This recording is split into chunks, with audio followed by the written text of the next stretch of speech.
Malam ini ada macam-macam yang berlaku di seluruh Malaysia mengenai pilihan raya.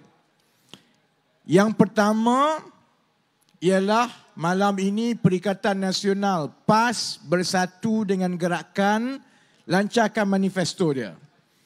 Jadi nanti akhir sikit belakang lepas ini saya nak komen dia punya manifesto.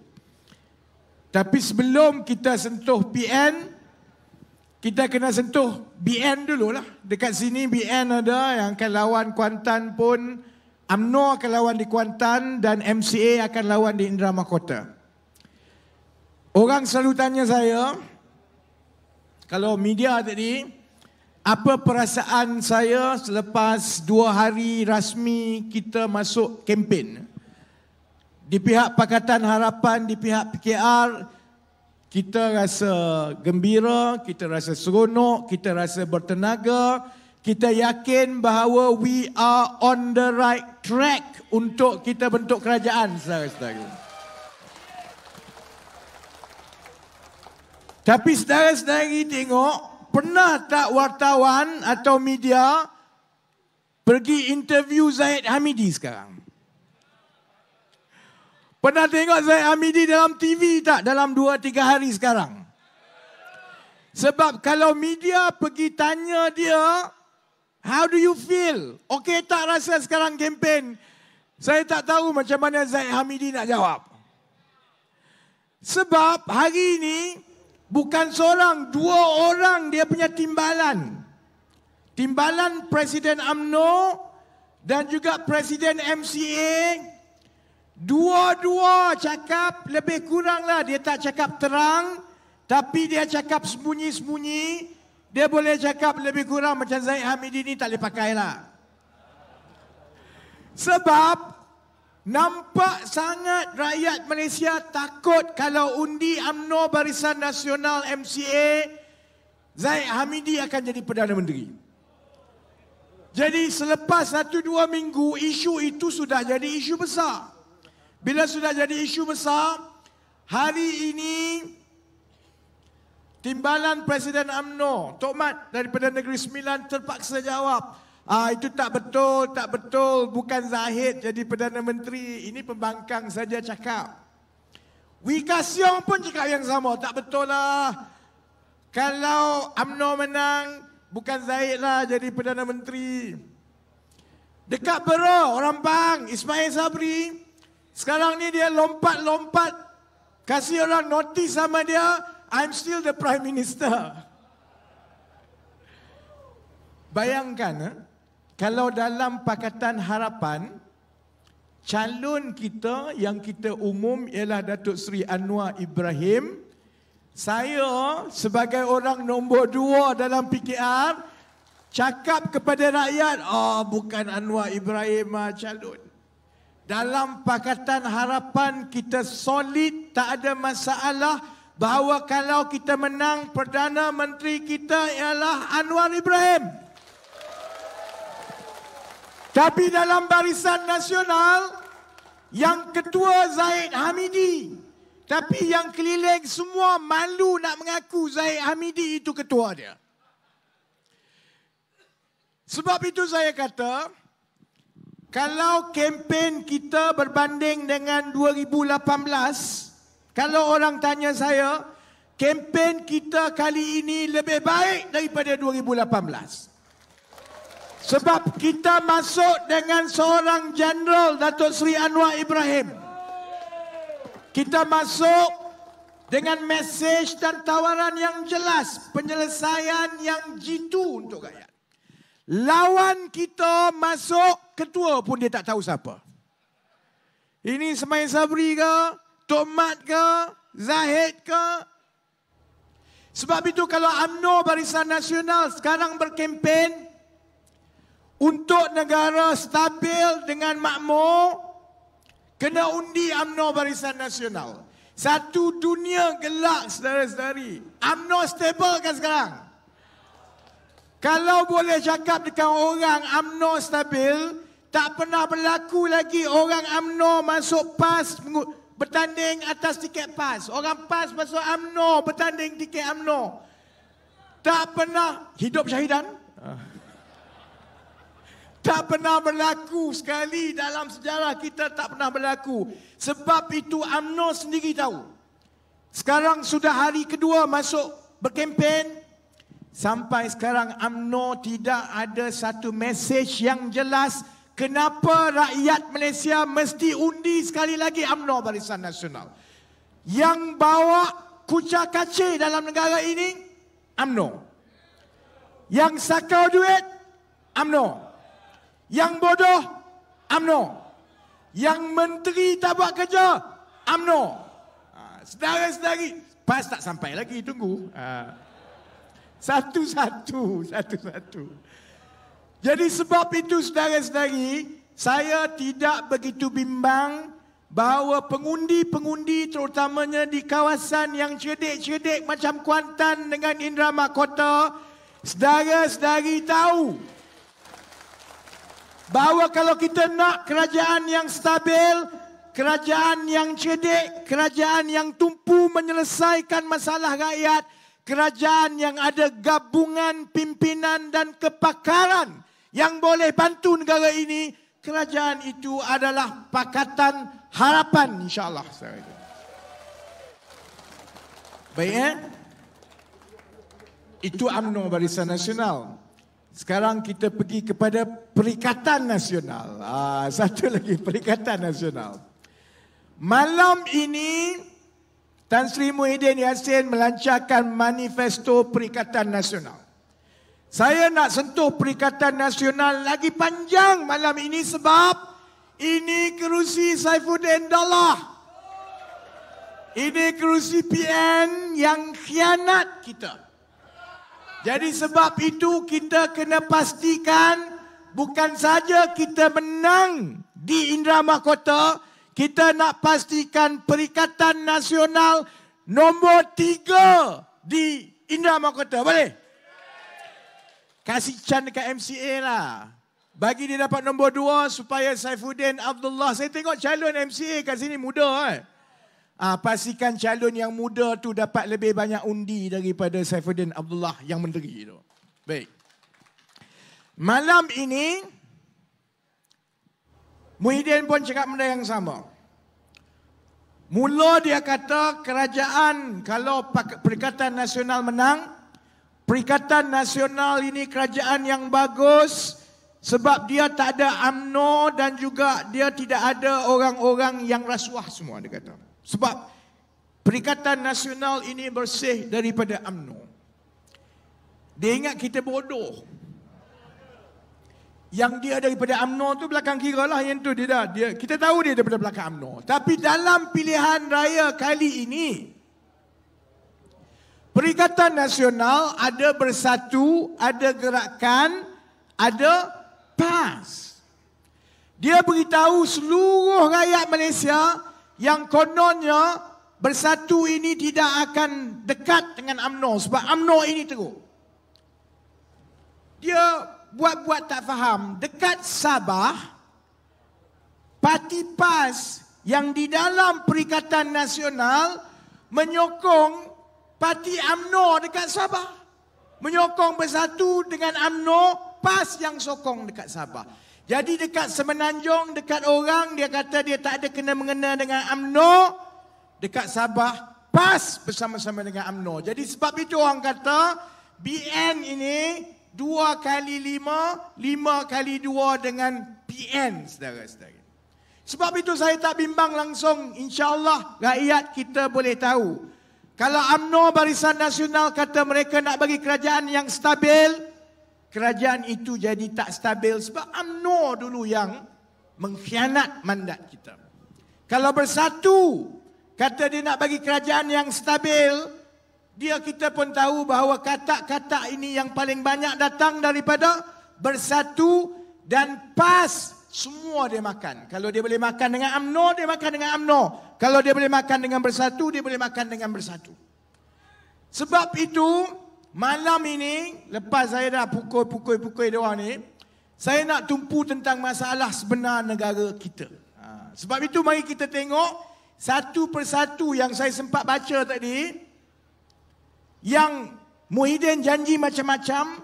Sebab dia menunjukkan bagaimana yang UMNO tu kita tahulah dia tak ada idea nak memerintah. Tapi kita juga tahu kalau Perikatan Nasional dapat undi, kalaulah bersatu dengan PAS ini jadi kerajaan balik saudara-saudari, mereka tidak ada apa-apa perancangan dan idea pun untuk menyelesaikan masalah yang makin teruk.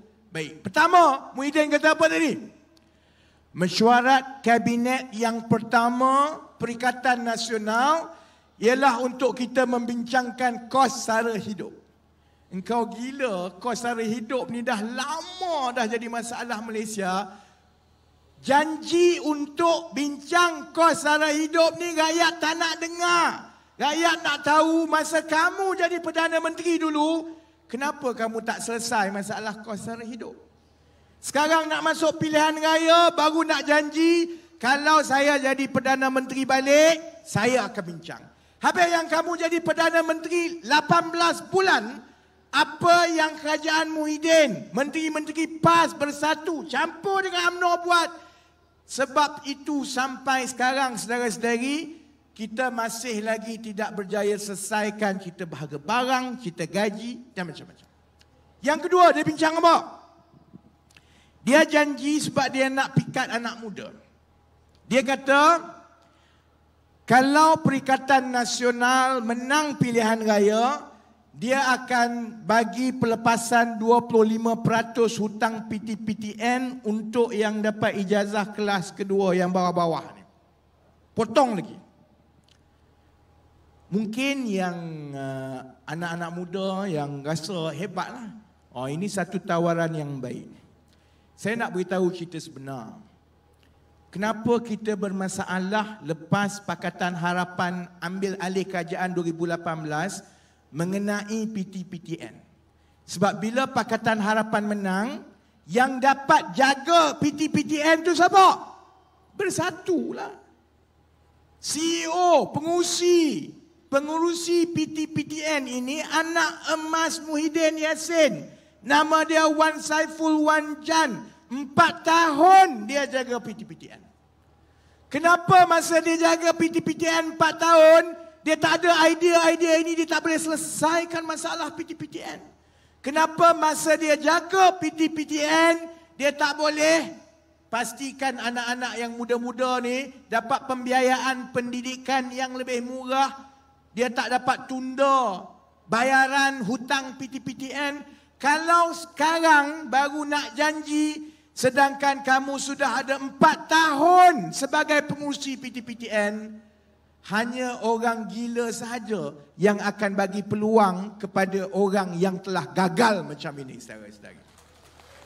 Jadi saya jawab terus kepada rakyat Malaysia yang muda-muda, korang boleh dengar, tapi kalau nak tahu kenapa PTPTN gagal, tanya orang Bersatu. Sebab selama ini daripada 2018 sampai sekarang, yang menguruskan PTPTN bukan PKR, bukan DAP, bukan Amanah. Yang menjaga PTPTN ini adalah Bersatu. Kamu tak boleh buat, kamu gagal. Sebab kamu, Pakatan Harapan kena marah, kemudian kamu khianat. Sekarang kamu ingat rakyat Malaysia bodoh dan mudah lupa bahawa PTPTN itu jadi macam itu semasa Bersatu jaga PTPTN. Jadi kalau nak rosak lagi PTPTN, bagilah dekat Bersatu sekali lagi. Baik. Apa lagi dia janji? Dia janji kononnya, kalau dia menang, dia nak bagi pinjaman perumahan tanpa interest kepada yang muda-muda. Pada masa yang sama, dia juga bising, Muhyiddin tadi, dia juga bising yang dia nak bagi moratorium interest sekali lagi tapi tak dapat. Sekarang pun kamu tak dapat paksa ataupun buat undang-undang supaya bank bagi pelepasan kadar faedah. Macam mana kamu kata lepas ini kamu boleh buat, sedangkan Menteri Kewangan itu adalah lantikan Muhyiddin sendiri. Yang lantik Tengku Zafrul bukan Ismail Sabri. Yang lantik Tengku Zafrul adalah Muhyiddin sendiri. Masa kamu ada kawalan dengan Menteri Kewangan, kamu tak boleh buat. Lepas ini, kalaupun dia boleh jadi kerajaan, saya tak nampak macam mana dia boleh memaksa bank-bank di negara ini untuk melepaskan dan melupuskan interest dengan janji dia untuk bagi pinjaman tanpa faedah kepada anak muda untuk beli rumah. Itu pun kalau dia boleh buat, kalau dia boleh paksa bank, pun ada masalah. Sebab masalah utama dekat negara ini bukan soal pinjaman semata-mata. Bila kita bercakap tentang soal perumahan, masalah utamanya ialah kerana tidak cukup rumah yang mampu milik. Kalau orang boleh ambil loan pun, nak cari rumah yang di dalam lingkungan kemampuan kita, susah. Sebab soal perumahan diserahkan kepada sektor swasta semata-mata. Kerajaan tidak mahu memperuntukkan sebahagian besar peruntukan kewangan untuk buat sesuatu macam Singapura dah buat. Singapura dulu, masa dia nak buat perumahan rakyat, dia tak suruh swasta buat. Dia buat HDB, Housing Development Board, lembaga perumahan rakyat, yang mana tugas membina rumah-rumah rakyat ini diambil alih sepenuhnya oleh kerajaan. Dikawal sepenuhnya oleh kerajaan. Kerana bila kerajaan mengambil tanggungjawab menyediakan perumahan untuk rakyat biasa, dia boleh mengawal kadar keuntungan dan memastikan rumah-rumah yang dibina itu betul-betul menepati kehendak dan juga kemampuan rakyat biasa. Yang Muhyiddin cadangkan hari ini ialah dia terus nak serahkan soal membina rumah ini kepada syarikat swasta. Bila syarikat swasta buat rumah, sudah tentu dia kena ambil untung, dia kena ambil financing, dia kena ambil untung lagi.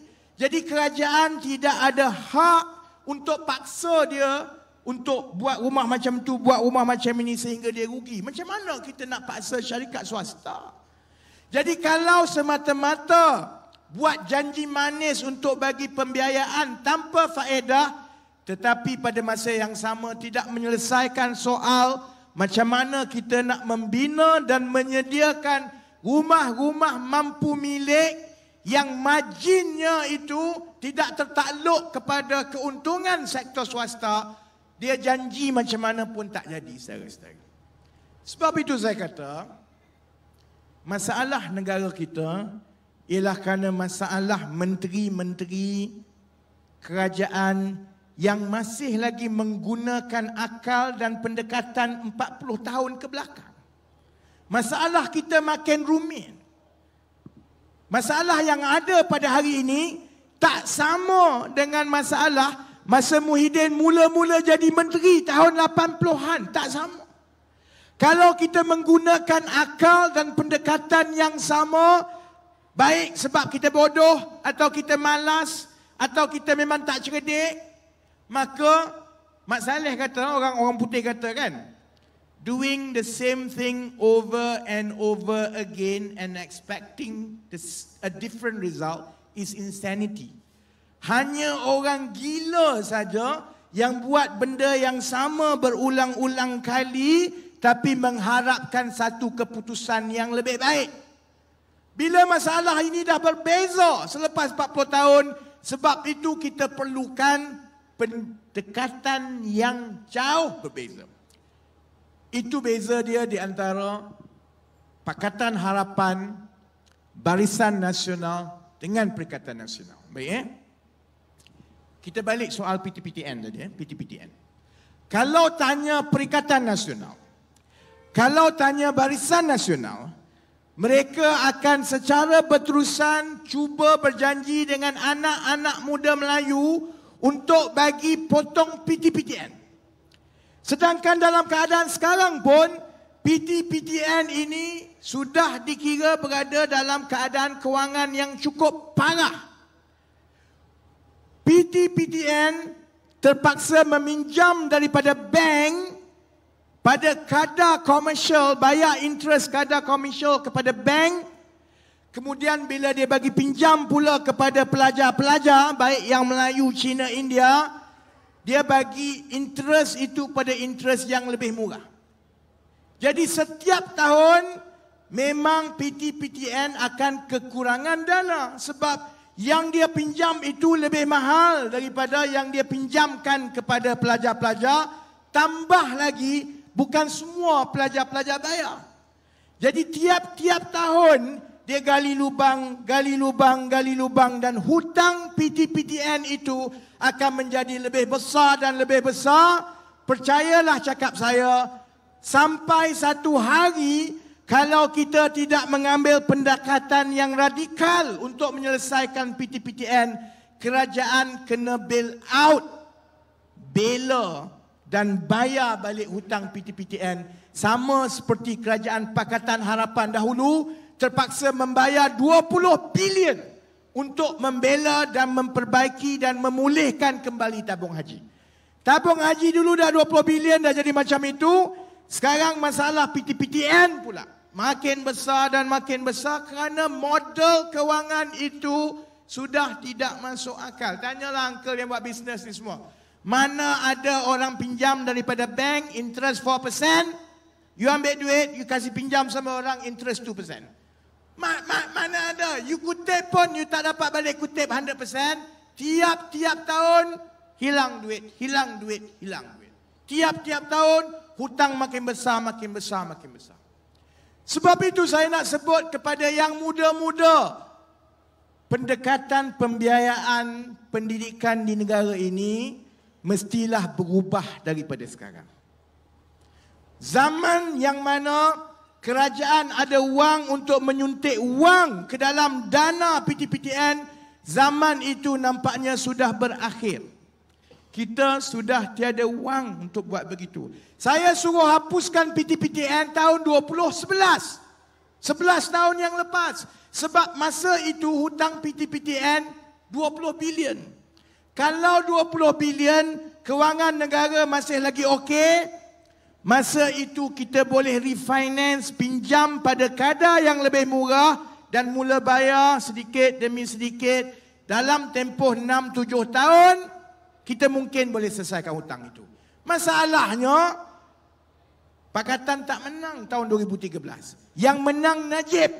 Bila Najib teruskan dasar yang sama untuk PTPTN, tahun 2018, hutang PTPTN telah meningkat 2 kali ganda. Daripada 20 bilion jadi 40 bilion. Tanyalah siapa-siapa yang tahu kewangan di negara ini, mana kita nak cari 40 bilion. Kalau dulu Najib tak curi duit 1MDB 40 bilion, paling kurang kita boleh ambil duit itu bayar PTPTN. Sekarang duit itu sudah kena sakau. Bila duit itu sudah kena sakau, nak pinjam pun tak boleh, kerajaan nak suntik balik pun tak cukup. Sebab itu, PN ke, BN ke, dia boleh janji macam-macam mengenai nak bagi pampasan dan juga interest yang lebih rendah untuk PTPTN. Tapi kita semua tahu perkara itu tidak masuk akal, saudara-saudara. Dia hanya main conteng-conteng atas kertas, janji dahulu supaya bila dia menang, ikut suka dia nak buat apa. Sebab itu saya ada pandangan yang lain mengenai pendidikan tinggi. Saya tak pernah cakap, saya hanya bincang begini saja. Ini kali pertama saya sebut dalam ceramah kepada penduduk dan orang ramai di Indra Mahkota dan Kuantan. Keadaan dia begini. Bila kali terakhir negara kita bina universiti baru? Saya pun tak ingat. It's been a long time. Lama dah. Bila kali terakhir kita bina universiti baru? Tak ada dah. Memang tidak ada peruntukan untuk bina universiti baru. Jadi akhirnya bila tempat untuk anak-anak yang makin banyak keluar universiti dengan kelulusan yang lebih baik semasa SPM, dia nak masuk universiti, setiap tahun lebih ramai yang dapat keputusan yang baik. Tapi jumlah tempat di universiti awam makin sikit. Sebab makin ramai, makin kompetitif. Kerajaan tak ada duit nak tambah universiti. Tak ada universiti baru. Kali terakhir saya ingat 10, 15, 20 tahun yang lepas. Dah lebih kurang 15 tahun negara kita tak bina universiti baru. Sedangkan jumlah pelajar-pelajar yang cemerlang yang patut masuk universiti makin banyak. Akhirnya apa dia?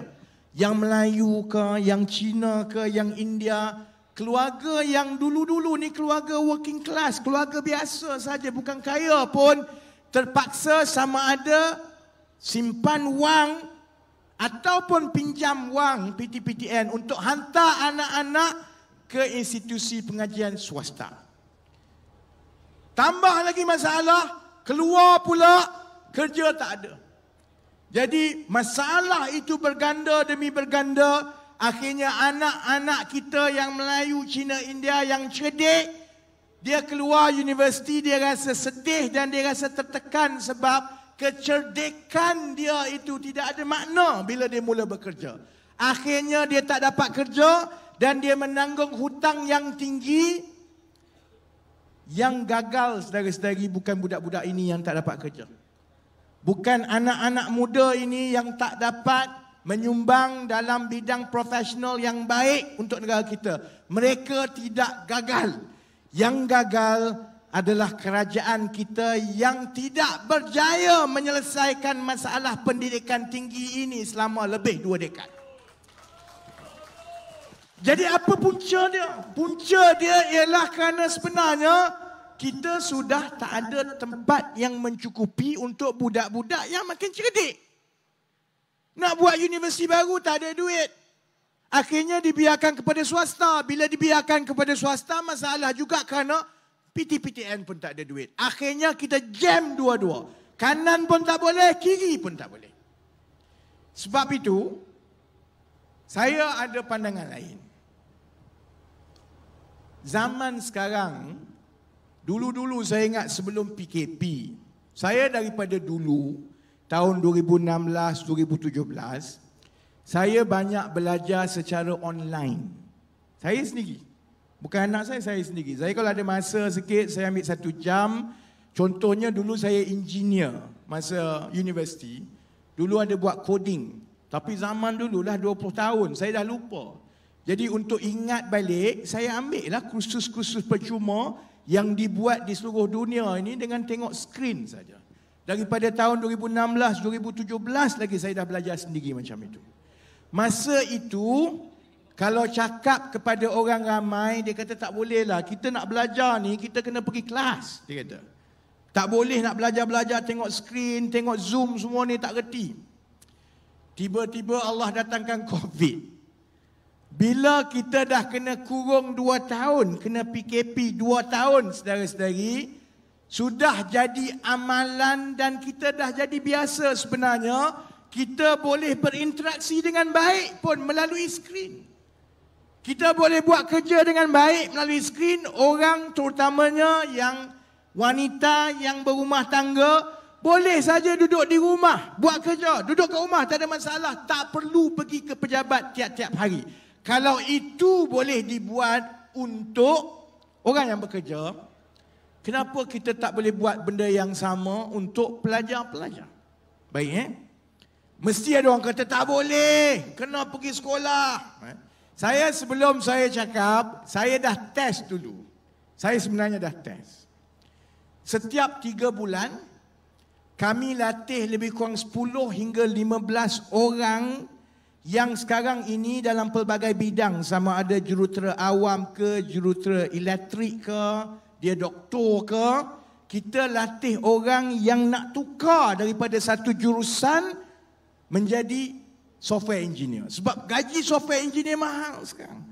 Kalau pengalaman 2 tahun software engineer sekarang gaji 8,000. Jurutera awam kerja 2 tahun gaji 2,000. Jadi ramai anak-anak muda di luar yang nak tukar daripada latar belakang mereka, yang doktor pun tukar jadi software engineer. Saya pernah latih dan tukar seorang first class pharmacy. Dia dah balik kerja dengan kerajaan jadi farmasis 4 tahun dah. Dia ambil kursus dengan kita, belajar. Sekarang dia jadi software engineer, kerja dengan syarikat Amerika. Gaji memang lebih 7-8 ribu ringgit. Mudah saja. Jadi ada pasaran yang besar di luar untuk orang belajar untuk tukar kerjaya. Yang saya nak buktikan dan telah dibuktikan, kalau secara biasanya untuk pergi habiskan satu ijazah untuk jadi software engineer, contohnya di luar, satu ijazah selalunya 3 tahun. Ya, 3 tahun. Kalau pergi ke universiti swasta, Sunway ke apa, 3 tahun, habis 100,000 lebih. Kami buat secara online dan part time, bayar RM3,000 sahaja dalam masa 4 bulan. Kemahiran yang dilatih itu sama dengan yang habiskan masa 3 tahun di universiti, saudara-saudara. Maksudnya begini, saya dah eksperimen. Kau tak, saya tak cakap. Saya dah latih lebih kurang 30 orang lebih dah software engineer dengan cara ini. Dengan cara online, dengan cara 3 bulan, tak payah bagi dia sampai 3-4 tahun belajar ni.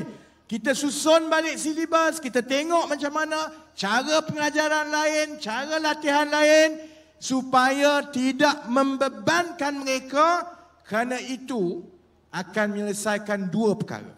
Perkara pertama, bayangkan kalau kita boleh buka seberapa banyak peluang untuk mendapat pendidikan dan latihan tanpa anak-anak kita dan keluarga kita bayar yuran yang mahal untuk dapat kemahiran itu. Boleh buat saudara-saudari, 3,000, 4,000 kerajaan boleh subsidi berbanding dengan kos RM100,000. Kalau boleh buat 5,000, kerana kita tak perlu ada bangunan, tak perlu pergi jauh, tak perlu ada asrama, kita boleh pastikan bahawa ada keseimbangan di antara silibus yang dia belajar secara online dan tempoh-tempoh tertentu yang dia kena pergi ke kampus untuk dibuat praktikal. Dengan cara itu maksudnya kita boleh meningkatkan kapasiti universiti kita dengan cepat dan banyak tanpa kita habiskan berpuluh-puluh bilion untuk buat universiti-universiti baru. Maksudnya jangan buat universiti baru yang konkret ni. Buat universiti digital, saudara-saudari, yang semua orang boleh belajar dari mana-mana. Tak payah nak berebut nak masuk universiti dengan UPU semua, supaya kita buka seluas-luasnya kepada seberapa ramai anak-anak yang ada. Itu cita-cita saya, saudara-saudari. Orang kata saya gila, tapi sebelum saya cakap, saya dah test dulu dengan satu sampel yang kecil, lebih kurang 50 orang. Alhamdulillah, saya boleh kata kami telah berjaya mengubah masa depan anak-anak yang cerdik-cerdik ini daripada gaji 2,000 lebih kepada gaji 5, 6,000, 7,000 lebih dalam masa 2 tahun. Maksudnya kita boleh buat. Perkara itu boleh buat, saudara-saudari. Apa beza dia? Bezanya kamu cerdik ke bodoh je, itu je. Kalau bagi dekat geng-geng yang ada dalam UMNO dengan yang dalam Bersatu, dalam PAS ni, memang sampai bila-bila dia tak boleh buat lah, dia tak faham semua ini. Akhirnya mereka akan terus menggunakan model dan pendekatan yang lama. Bila dia nak menyusun, dia tengok unjuran berapa universiti yang kita perlukan. Dia tengok budak-budak yang keluar SPM tiap-tiap tahun, berapa yang akan memohon dan berapa yang patut masuk universiti. Dia kata kita perlukan 3 biji lagi universiti dalam tempoh 5 tahun. Tapi setiap satu universiti harga 5 bilion. 5 bilion, 3 biji universiti 15 bilion. Tak ada duit. Tak ada duit, maka tak ada lah universiti. Maka sebab itu masalah itu makin bertambah dan bertambah. Sedangkan mereka tak nak fikir di luar kotak. Ini zaman digital. Zaman digital, orang tak tengok TV pun sekarang. Orang tengok YouTube dan orang tengok Facebook dekat skrin saja. Kalau kita jangan bazirkan 5 bilion untuk buat satu universiti, tapi kita peruntukkan 5 bilion itu untuk kita latih pencarah-pencarah yang terbaik membangunkan silibus secara digital. Kita bangunkan supaya universiti digital ini siapa-siapa yang layak boleh masuk, ada proses yang baik, ada cara untuk semak yang baik.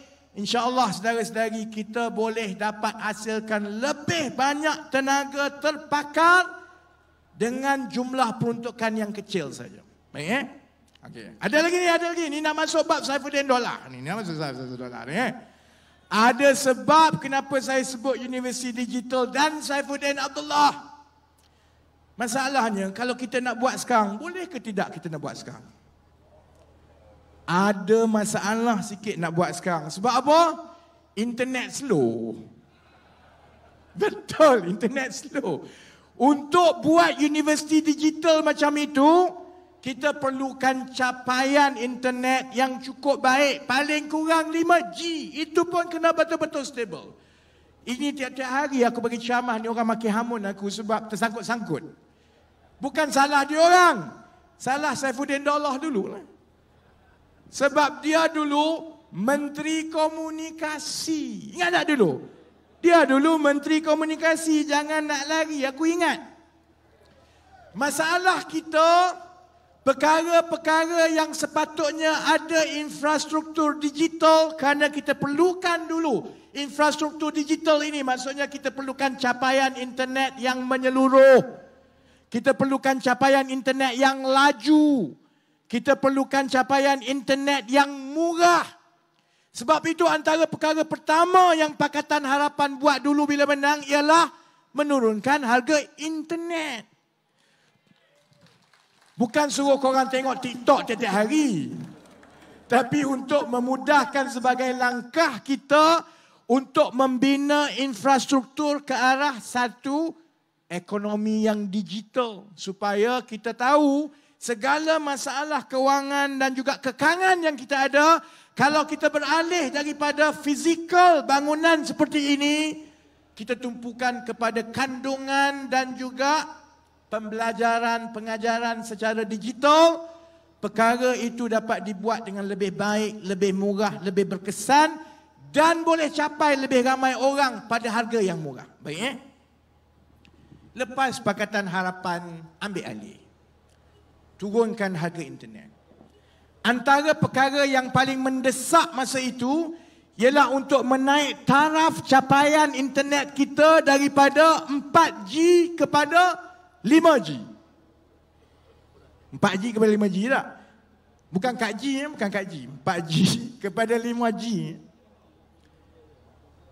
Negara-negara lain ni, capaian internet dia 5G ni dekat kampung paling corot pun 5G. Dia boleh tengok belajar dengan cepat. Sebab itu negara lain, dia boleh kerja di ibu kota tapi duduk di luar bandar dan dia boleh kerja di rumah. Sebab capaian internet itu cukup laju sehingga membolehkan daripada kampung pun dia boleh muat naik file, dia boleh gunakan software dan sebagainya, tak ada masalah. Jadi memang negara-negara seluruh dunia ini perlu beralih daripada 4G kepada 5G.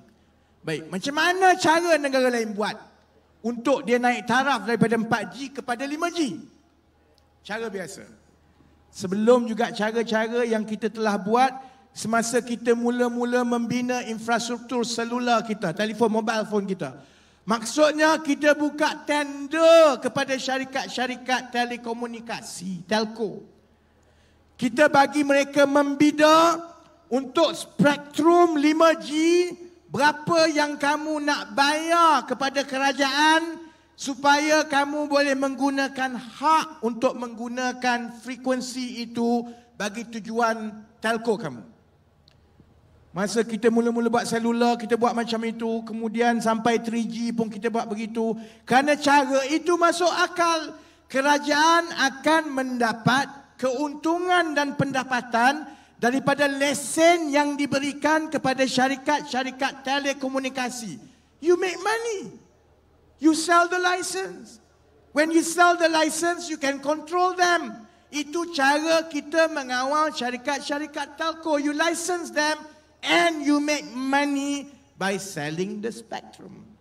Benda yang logik masuk akal, tak ada masalah. Seluruh dunia buat. Sebab itu setiap kali sebuah negara itu nak naik taraf daripada katakan 4G ke 5G, dia bukan sahaja boleh memberi peluang kepada liputan internet yang lebih baik, dia juga akan membolehkan kerajaan ada wang tambahan.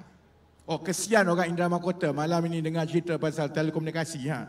Ini sebab Saifuddin Dollah. Jangan marah saya, marah Saifuddin Dollah. Ini sebab ada cerita dia ni, ada sebab dia. Kebetulan proses untuk kita beralih daripada 4G ke 5G itu berlaku semasa Saifuddin Abdullah jadi Menteri Komunikasi, saudara-saudara. Di China sekarang, telco di sana sudah mula bercakap tentang teknologi 6G. Dia dah mula nak naik ke 6G dah pun. Dia 5G ni dia dah tak heran dah. Kita masih lagi macam kura-kura slow. Dia kata 4G bukan semua tempat pun ada 4G. Kebanyakan tempat silap-silap hari Indra Mahkota dengan Kuantan ini masih lagi third generation. Masih lagi perlahan. Baik Sepatutnya bila Saifuddin Abdullah jadi Menteri Komunikasi hari itu, dia pakailah cara yang telah diguna pakai di seluruh dunia, yang telah kita guna pakai sebelum ini untuk membina infrastruktur telekomunikasi kita. Tapi aku tak tahu otak dia macam mana. Dia tukar jalan. Dia buat syarikat monopoli, saudara-saudara. Dia tak jual spektrum itu kepada pembida-pembida. Sebaliknya, dia buat satu syarikat milik kerajaan. Nama Digital Nasional Berhad. Ada dengar tak? DNB tu. Kalau orang duk baca-baca, apa bising-bising pasal DNB ni? Ini cerita besar sebenarnya pasal DNB ni. Ada gaya, ada ke arah sakau di situ. Saya tak sampai lagi, nanti aku korek, nanti jumpa lah. Selalunya dia bagi buka bidar tender. Bila bagi bidar tender, syarikat telco, Digi, Maxis, Celcom, apa lagi yang ada? Satu lagi tu, U-Mobile. Sepatutnya dia bidar, dia dapat lesen, dia cepat-cepatlah pasang dia punya pemancar, dia punya infrastruktur. Jadi pelaksanaan kepada naik taraf daripada 4G kepada 5G itu boleh berlaku dengan cepat. Sebab tugas kerajaan hanyalah melesenkan dan mendapat pendapatan dan mengawal syarikat-syarikat itu. Kemudian syarikat-syarikat itu dengan cepat membina infrastruktur. Baik, apa yang Saifuddin Abdullah buat sebagai menteri? Dia buat satu syarikat monopoli. Nama dia Digital Nasional Berhad. Dia buat satu syarikat monopoli, dia bagi lesen hanya kepada syarikat monopoli ini, kemudian dia minta syarikat-syarikat telco lain, Digi, Maxis, Celcom, U-Mobile, pergi sewa daripada syarikat yang monopoli itu. Dan bila dia buat syarikat monopoli itu atas dasar bahawa syarikat monopoli itu adalah milik kerajaan, dia tak jual, saudara-saudari. Kita tak dapat keuntungan ataupun pendapatan daripada pelesenan 5G kita. Kenapa sampai sekarang tak jadi-jadi 5G dah nak tukar kerajaan ni? Sebabnya semua syarikat telco tak setuju, tak nak. Dia tak nak monopoli, kerana bila monopoli, kamu kena sewa. Inilah yang dalam bahasa Mak Saleh dia kata rent seeking, makan atas angin. Sedangkan nanti akhirnya yang kena buat kerja yang semua ni banyaknya syarikat-syarikat telco, tapi segala-galanya dia kena pergi dengan satu syarikat monopoli. Tak ubah seperti monopoli yang kita pernah ada dengan lebuh raya pun kita ada monopoli. Kadang-kadang dulu elektrik pun kita ada monopoli, air pun dulu kita ada monopoli. Jadi syarikat-syarikat telco lebih awal lagi tidak terlibat. Sebab itu daripada zaman Saifuddin Abdullah jadi Menteri Komunikasi, tukar dengan Anwar Musa, dah 33 bulan saudara-saudari, campur 22 bulan dahulu masa Pakatan Harapan, kita dah habis 4 tahun nak masuk 5 tahun. Naik taraf 5G kita tak sampai ke mana-mana, tak selesai sampai sekarang. Baik Sebab tu saya nak simpul, sebab kita pun nak balik, saya kena balik awal. Pagi esok program pagi di KL. Baik Kenapa saya cerita semua ini walaupun selalunya orang datang nak dengar cerita pasal skandal. Skandal ada esok, tunggu 11.30. Esok cerita pasal PAS pun ada, pasal Bersatu pun ada, pasal UMNO pun ada. Dia berkait semua. Jadi tunggu esok. Malam ini Muhyiddin tak tidur malam.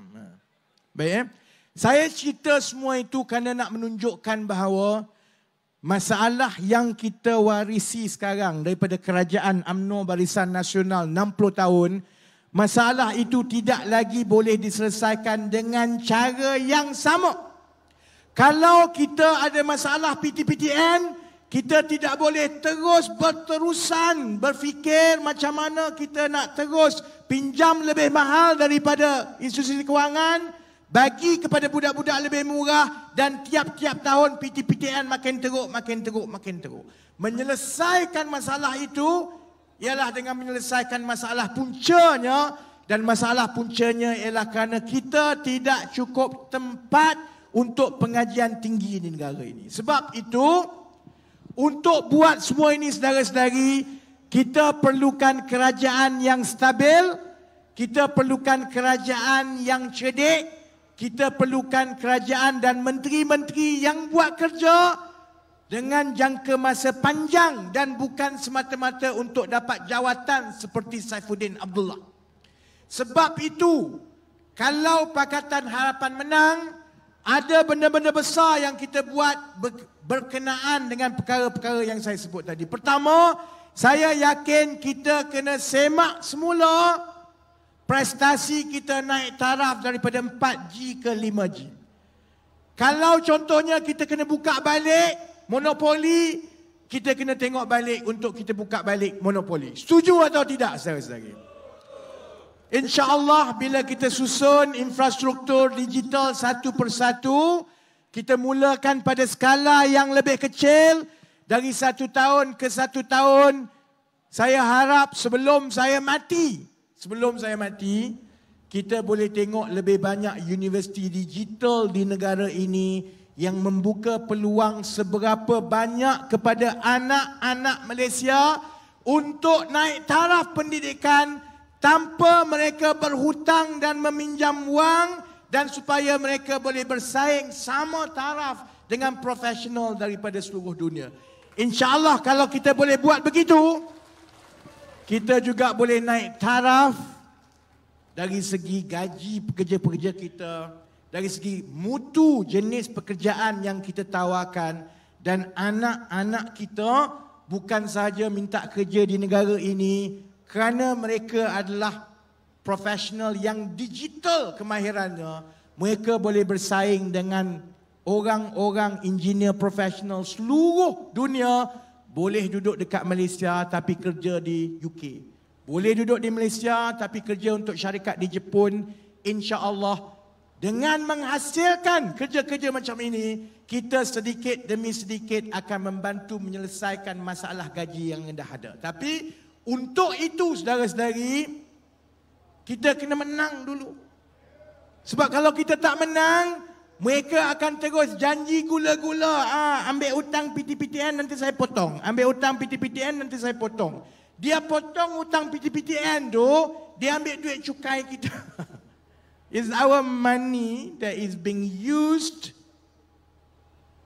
to sweeten kepada yang muda-muda. Jadi, insyaAllah, saya beritahu kepada calon-calon tadi terus bekerja.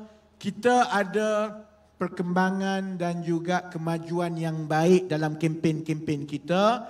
InsyaAllah setakat ini di Pantai Barat dia berjalan dengan baik. Saya ada amanah yang besar yang saya pikul, iaitu saya kena pastikan Kuantan dan Indra Mahkota kekal di tangan PH. Boleh ke tidak, saudara-saudara? Pastikan yang muda-muda keluar. Pastikan yang muda-muda tahu bahawa setiap satu undi yang mereka berikan adalah satu undi untuk masa depan mereka. Kalau tidak, sampai bila-bila negara kita ini jadi macam ini, sedangkan kita tengok Netflix di negara-negara lain makin maju ke depan dan makin maju. Jadi, saya ucap terima kasih banyak-banyak, bersyukur kerana cuaca baik. Teruskan berkempen, santuni pengundi-pengundi. InsyaAllah dalam 1 minggu lagi kita boleh nampak angka terbaru daripada Indra Mahkota dan Kuantan kerana kami semak tiap-tiap hari. Dan insya-Allah kalau ada petanda baik, kalau nampak kita boleh menang bergaya, saya akan beritahu awal-awal lagi kepada pengundi-pengundi di Indra Mahkota dan Kuantan. Jadi untuk kita tutup malam ini, seperti sama juga yang lain, saya sebut ayuh, saudara-saudari sambut dengan Malaysia. Saya sebut kita, saudara-saudari akan sambut dengan boleh. Okey? Ayuh, ayuh, ayuh, kita. Terima kasih, insyaAllah. Indra Mahkota, Kuantan kekal di tangan PH, insyaAllah. Sekian, sese, nandri, vanakkam, wassalamualaikum warahmatullahi wabarakatuh.